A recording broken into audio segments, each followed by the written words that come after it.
Hello students. चलिए, इससे पहले हम लोगों ने जो है ह्यूमन न्यूट्रिशन से जुड़े हुए डिफरेंट स्टेप्स वगैरह के बारे में बात की थी। और ये प्रोसेस जो है वो मान लीजिए कि पूरा का पूरा कंबाइंडली जो है ये प्रोसेस जहाँ पर कि फूड को डाइजेस्ट किया जाता है। तो ये पूरा प्रोसेस जो है न्यूट्रिशन इन एनिमल्स का ये जो है हमारे डाइजेस्टिव सिस्टम के थ्रू ही जो है एकम्प्लिश होता है। तो हम लोग जो है ह्यूमन डाइजेस्टिव सिस्टम को इसमें स्टडी करने वाले हैं पर्टिकुलरली। बाद में जो है दूसरा कुछ देखा जाएगा।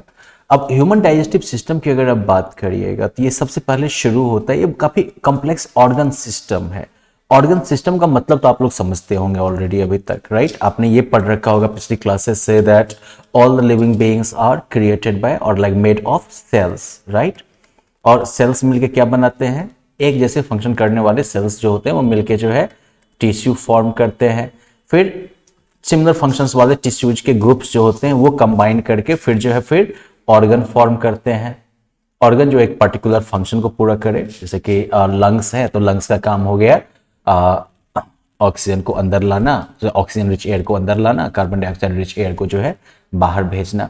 लेकिन वही जब ऑर्गन्स, एक से ज्यादा ऑर्गन मिलके जब एक पूरी एक्टिविटी को कंप्लीट करते हैं, जैसे कि मान लीजिए कि आपका हार्ट है, साथ में आर्टरीज, वेन्स, ये सब मिलके जो है ब्लड सर्कुलेशन को पूरा करते हैं, राइट? फिर आपका जो है नाक हो गया, फिर विंड पाइप हो गया, लंग्स हो गया, डायफ्राम हो गया, सब मिलके जो है मान लीजिए ठीक है आपके जो है रेस्पिरेटरी सिस्टम को हैंडल करते हैं। तो इस तरह से जो है ऑर्गन सिस्टम तैयार होता है, ठीक है? ऑर्गन सिस्टम मतलब हो गया जहां पर एक से ज्यादा ऑर्गन्स जो होते हैं वो मिलके एक पर्टिकुलर प्रोसेस को हैंडल करते हैं। और फिर एक बॉडी के अंदर जो है आपको जो है डिफरेंट ऑर्गन सिस्टम्स मिलेंगे। तो इस तरीके से जो है पूरी बॉडी जो है वो एक से ज्यादा ऑर्गन सिस्टम्स के मिलने से जो है तैयार होता है। तो इसे आप बॉडी या फिर ऑर्गेनिज्म कह सकते हैं, राइट? Body of organism. तो आज जो है हम लोग अब डाइजेस्टिव सिस्टम के ऊपर सिर्फ फोकस करने वाले हैं, क्योंकि डाइजेस्टिव सिस्टम जो है ये कॉम्प्लेक्स ऑर्गन सिस्टम है जिसमें कि बहुत सारे ऑर्गन्स इन्वॉल्व होते हैं। जैसे कि माउथ सबसे पहले हो गया, जैसे कि ब्यूकल कैविटी भी कहते हैं, क्योंकि माउथ के थ्रू ही आप फूड अंदर लेते हैं ना। फिर जो है आपका एसोफेगस या फिर फूड पाइप हो गया। ये नाम ही से आपको पता चल गया होगा कि जैसे विंड पाइप में जो है विंड अंदर जाता है, वैसे ही जो है फूड पाइप से होके जो है फूड आपका अंदर जाएगा। फिर जो है आपका इधर जो है एस्टोमक मौजूद हो गया, ठीक है? एस्टोमक के बाद जो है फूड जो है वो आपके स्मॉल इंटेस्टाइन में जाएगा। ये वाला पोर्शन जो है पूरा आपका स्मॉल इंटेस्टाइन है। स्मॉल इंटेस्टाइन से फूड जो है वो लार्ज इंटेस्टाइन में जाता है। ये वाला जो है ये मोटा वाला पाइप देख रहे हो ना, ये लार्ज इंटेस्टाइन है। लार्ज इंटेस्टाइन से होके जो है ये रेक्टम, और रेक्टम से होके एनस से होते हुए जो है फूड जो है फिर निकलता है बाहर, अनडाइजेस्टेड वाला। इस बीच में जो है पूरा जो भी है डाइजेशन का काम है, एब्जॉर्प्शन का काम है, एसिमिलेशन का एब्जॉर्प्शन का काम है, वो सब जो है यहां तक में खत्म हो जाता है पूरी, ठीक है? तो डाइजेशन, जब हम डाइजेस्टिव सिस्टम की बात करते हैं तो डाइजेस्टिव सिस्टम के अंदर एक्चुअली एक से ज्यादा काम आ जाता है। डाइजेशन तो हो ही जाता है, डाइजेशन के अलावा जो है इसमें आपका एब्जॉर्प्शन का काम भी जो है वो भी इसी में होता है, ठीक है?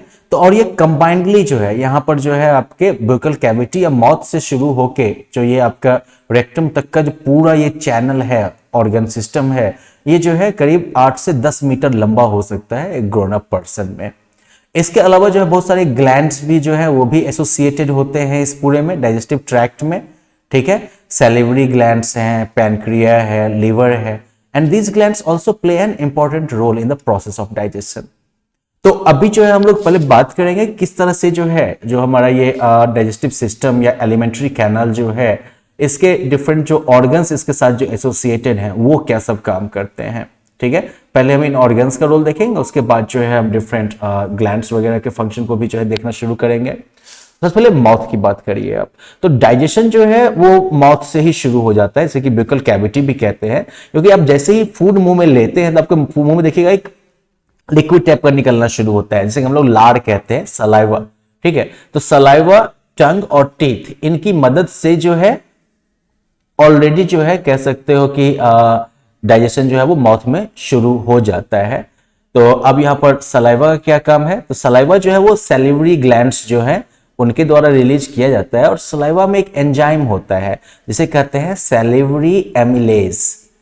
और ये जो है क्या करते हैं, तो फूड में मौजूद जो स्टार्च होता है, जो प्लांट बेस्ड आप फूड खाते हैं ना, उसमें जो स्टार्च मौजूद होता है उस पर ये एक्शन लेता है, उस पर काम करता है and breaks it into simple sugar such as maltose and dextrin, और उसे जो है ब्रेक करके ये मैल्टोस और डेक्सट्रिन में जो है ब्रेक डाउन कर देता है, ब्रेक कर देता है। अब देखिए ये ब्रेक करना क्या हो गया, तो आप जो फूड खाते हैं ना, तो फूड में जो है आपका सब कुछ मौजूद है, सही बात है, प्रोटीन मौजूद है, फैट मौजूद है, कार्बोहाइड्रेट वाले प्रोडक्ट जैसे कि स्टार्च वगैरह जो है वो सब मौजूद हैं, लेकिन अभी जो जिस फॉर्म में होते हैं उस फॉर्म में आपकी बॉडी उसको यूज नहीं कर पाएगी, और इसलिए डाइजेशन में क्या होगा कि इन सभी को जो है ब्रेक करके बिल्कुल जो है सिंपल सॉल्युबल वाले जो है मॉलिक्यूल्स में तोड़ना पड़ता है, और यही प्रोसेस आपका डाइजेशन का हो गया। तो ये तोड़ने की शुरुआत जो है छोटे छोटे मॉलिक्यूल्स में वो आपके मुंह से ही शुरू हो जाती है, क्योंकि ये जो सेलिवरी एमिलेज है वो जो है स्टार्च के ऊपर काम करता है, स्टार्च को ब्रेक करके जो है ये सिंपल सुगर जैसे कि मैल्टोज और डेक्सट्रिन में जो है इसको ब्रेक कर देता है। रिमेंबर ये सिंपल सुगर है, लेकिन अभी भी इतना सिंपल नहीं है कि हम इसको यूज कर सके, इसको और टूटना अभी बाकी है, लेकिन एटलीस्ट इसने इतना तो कर दिया ना कि स्टार्च को ब्रेक करके जो है मैल्टोज और डेक्सट्रिन में जो है कन्वर्ट कर दिया। इसके अलावा सलाइवा जो है वो लुब्रिकेंट का भी काम करता है ना, जैसे कि आप इंजन में जो है मोबिल वगैरह देते हैं ना, इंजन ऑयल, वैसे ही सलाइवा जो है वो भी लुब्रिकेंट का काम करता है, ये आपके फूड को जो है एकदम स्लिपरी बना देता है, तभी तो वो आपके मुंह से होते हुए जो है एसोफेगस से होते हुए नीचे जो है बिल्कुल स्लाइड करता हुआ चला जाता है ना। कई बार आप देखोगे कुछ ऐसा फूड आइटम आप खाते हो जिसमें कि काफी ज्यादा जो है जो कि काफी ज्यादा ड्राई होता है, तो उसमें क्या होता है कि आपके मुंह से जो सलाइवा रिलीज होता भी है वो भी जो है उसको सफिशिएंटली स्लिपरी नहीं बना पाता है, और उसी समय में जो है आपके गले में जो है खाना जो है अटकने लगता है ना, जिसको हमारे यहाँ ठेठी भाषा में कहते हैं गारा लगना, तो फिर आपको पानी पीना पड़ता है। लेकिन नॉर्मली आपको पानी पीने की जरूरत नहीं पड़ती है, क्योंकि जो सलाइवा जो मिलता है फूड में वो उसको इतना स्लिपरी बना देता है कि ये नीचे की तरफ स्लाइड करता हुआ जो है वो चला जाता है। अब यहाँ पर जो है आपको एक एक्टिविटी रिकमेंड की गई है जिसके द्वारा आप ये टेस्ट कर सकते हैं कि सलाइवा जो है वो स्टार्च को ब्रेक करता है सिंपल सुगर्स में माउथ में। खैर आगे ये है कि सलाइवा जो कार्निवोर्स में जो सलाइवा होता है उसमें वो एंजाइम नहीं मौजूद होता है जो कि कार्बोहाइड्रेट को डाइजेस्ट कर सके, और इसलिए वो जो है ज्यादातर कार्बोहाइड्रेट को डाइजेस्ट नहीं कर पाते हैं। कार्निवोर्स जो होते हैं उनका छोटा सा डाइजेस्टिव ट्रैक्ट भी होता है हर्बीवोर की तुलना में, और इसलिए वो जो है सेल्यूलोज को भी नहीं पचा पाते हैं। सेल्यूलोज को हम लोग जो इंसान जो है वो भी नहीं पचा पाते हैं, पता है ना। खैर चलिए अब एक्टिविटी को तो रहने दीजिए, क्योंकि इसके लिए जो रिक्वायर्ड चीजें होंगे वो शायद बहुत ज्यादा जो है हमारे पास ना अवेलेबल हो पाए।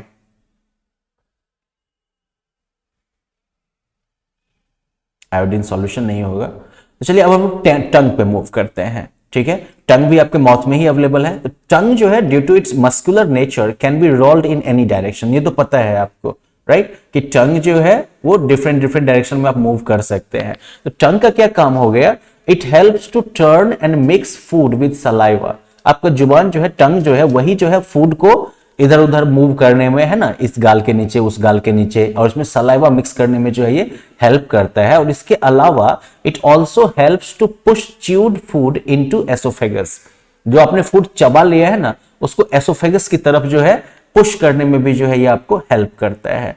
इसके अलावा जो है बहुत सारे जो है स्मॉल बर्ड लाइक स्ट्रक्चर्स मौजूद होते हैं आपके टंग पर, ध्यान से देखिएगा, फुंसी फुंसी टाइप का थोड़ा थोड़ा निकला रहता है। तो ये जो बर्ड्स हैं these are called taste buds. ये टेस्ट बर्ड्स जो है ये सेंसरी ऑर्गन्स हैं, और ये जो है डिफरेंट टेस्ट्स को, जैसे कि मीठा, नमकीन, खट्टा, कड़वा, ये सब जो होता है इस सब को जो है ये टेस्ट करते हैं। अब पहले ये माना जाता था कि टंग के अलग अलग हिस्से में जो है अलग अलग टेस्ट को डिटेक्ट करने वाले जो है ये टेस्ट बर्ड्स मौजूद होते हैं, लेकिन ये सही बात नहीं है। जो आपका पूरा का पूरा टंग है उस पर मौजूद जो टेस्ट बर्ड्स हैं वो सभी तरह के टेस्ट को जो है कम या ज्यादा जो है सेंस कर सकते हैं। चलिए अब टंग के बाद टीथ भी आपके माउथ में मौजूद है। अब ह्यूमन बीइंग्स जो है इनके पास हम लोग के पास जो है हमारे लाइफ टाइम में 2 सेट ऑफ टीथ आते हैं। बचपन में जब पैदा होता है बच्चा तो 6-7 महीने के बाद जो है उसका दांत निकलना शुरू हो जाता है, ठीक है। तो from the age of 6 months to 8 years 20 milk teeth grow, 20 जो है दूध के दांत जिसे कहते हैं मिल्क टीथ वो ग्रो करते हैं। ये जो है टेम्परेरी सेट ऑफ टीथ है, क्योंकि ये बाद में टूट जाएंगे, है ना। देखते हो ना बचपन में जब आप 5-6-7 साल के होते हो उसके बाद आपका दांत टूटना जो है वो शुरू हो जाता है, बार बार मुंह में दुकान खुलता रहता है। खैर तो ये मिल्क टीथ जो है, these milk teeth are replaced by a permanent set of teeth after 6 years of age. 6 साल के बाद ही जो है ये टूटना शुरू होता है और उसकी जगह पर जो है परमानेंट टीथ जो है वो आपका आना शुरू हो जाता है। And these are 32 in number, ये जो है 32 होते हैं, 16 इन ईच जॉ, ऊपर भी 16 नीचे भी 16। अब आपके नीचे जो है आपको डिफरेंस जो है मिल्क और परमानेंट टीथ में वो बताया गया है। तो let's have like a quick look through these differences. Milk teeth जो है वो 6 महीने के बच्चे के जन्म के 6 महीने के बाद से आना शुरू हो जाता है। परमानेंट टीथ जो है वो 6 साल के बाद मोटा मोटी जो है मिल्क टीथ को रिप्लेस करना शुरू कर देता है। मिल्क टीथ 20 होते हैं, परमानेंट टीथ जो है वो 32 होते हैं। मिल्क टीथ जो है वो टूट के हट जाते हैं और बाद में उनकी जगह पर परमानेंट सेट ऑफ टीथ आते हैं। परमानेंट टीथ जो है वो अगर एक बार टूट गया तो फिर वो जो है नेचुरली रिप्लेस नहीं होगा, आपको जो है अलग से दांत लगवाना पड़ेगा। मिल्क टीथ में जो है मोलर्स नहीं होते हैं और परमानेंट टीथ में जो है हर एक जॉ में आपके 6 मोलर्स होते हैं, वो चौवा जिसको कहते हो एकदम से। अर्लियर जो है थर्ड मोलर जो है ह्यूमन एंसेस्टर्स में वो बहुत ही प्रोमिनेंट होता था और ये जो है ग्राइंडिंग में यूज होता था क्योंकि उनका स्कल साइज बड़ा होता था। लेकिन जिस तरह से ह्यूमन डाइट में चेंज होता गया, हमारा जबड़ा जो है वो छोटा होता गया है इवोल्यूशन की वजह से, और अब इसलिए थर्ड मोलर जो है वो वेस्टिजियल ऑर्गन की तरह है। वेस्टिजियल ऑर्गन का मतलब पता है क्या होता है? ऐसा ऑर्गन जिसका कि अब कोई ओरिजिनल फंक्शन नहीं मौजूद है, बस मौजूद है लेकिन कोई काम नहीं करता है। आप देख सकते हो आपका जो वो कोना नुकीला वाला दांत होता है ना, कैनाइन टीथ, उसके बाद का जो दांत आपका होता है वो जो है उसी काम के लिए पहले था। ठीक है, खैर चलिए अब The outer part of the tooth is called enamel and is the hardest substance found in our body. दांत के ऊपर जो एक चमकीला वाला सरफेस आप लोग देखते हैं, चमकता रहता है ना एकदम से कोलगेट वाला, तो इस पार्ट को कहते हैं, इसको कहते हैं इनेमल। और हमारे बॉडी का कह सकते सबसे मजबूत वाला सब पदार्थ है ये। The visible part of tooth present above the gum is called the crown. दांत का जितना हिस्सा आपका ऊपर दिख रहा है ना, वैसे ही इसका हिस्सा जो है मसूड़े के नीचे भी मौजूद होता है। तो जो हिस्सा ये जो देख रहे हो ना, ये पूरा जो है अंदर गया हुआ है, तो ये जो हिस्सा इसका ऊपर निकला हुआ है, ये हिस्सा जो है कहलाता है क्राउन। ठीक है, अब जो टीयरिंग, कटिंग और च्यूइंग फूड के लिए जो है 4 अलग अलग टाइप के टीथ आपके पास मौजूद हैं। Incisors, canines, premolars and molars, these are present in our mouth. Incisors जो सामने में मौजूद है, सामने वाला दांत जो है यही वाला। इंसिजर्स जो है काटने वाटने में काम आते हैं, जैसे सेब वगैरह काटते हो ना, है ना, तो इन सब में जो है इंसिजर्स जो है वो यूज में आते हैं। कैनाइन्स जो है आपका कोना वाला दांत देखते हैं एकदम से इस टाइप से बना हुआ है भाला जैसा, तो कैनाइन्स जो है वो फाड़ने वाड़ने में काम आते हैं एकदम से, है ना। किसी चीज को अगर फाड़ के अलग करना हो तो वहां पर आप कैनाइन्स का यूज करिएगा, कैनाइन टीथ का। कई बार अक्सर ऐसा होता है ना, कोई चीज जो है वो आपके फ्रंट वाला टीथ टूटने का डर होता है, कैनाइन टीथ से जो है आप बस सीधा फंसाइएगा और फाड़ दीजिएगा उसको। ठीक है, प्री मोलर्स और मोलर्स जो हैं वो फूड को पकड़ के जो है एकदम से पीस देने के लिए हैं। तो आपके दांत में जो है 4 इंसीजर्स मौजूद हैं, 2 कैनाइन्स मौजूद हैं, 4 प्री मोलर और 6 मोलर जो है वो हर एक जॉ में मौजूद हैं। तो 6 जो है आपका मोलर्स हो गया पीछे की तरफ से, 3 इधर 3 इधर, फिर जो है आपका प्री मोलर हो गया इधर, फिर उसके बाद जो है आपका कैनाइन टीथ हो गया, और ये जो है आपका 4 जो है वो सामने से इंसिजर हो गया। ये जो है आपके हर एक जॉ का जो है स्ट्रक्चर है।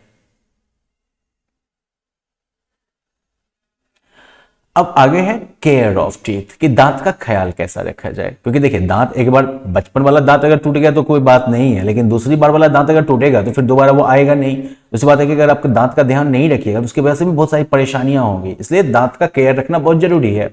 The care of teeth is very important because when we eat food, some particles remain stuck in between or on the tooth. जब भी आप खाना खाते हैं तो खाने का कुछ हिस्सा टुकड़ा जो है वो आपके दांत के बीच में या दांत पर जो है चिपका रह जाता है। These particles, if not removed, form dental plaque, which consists of thousands of bacteria.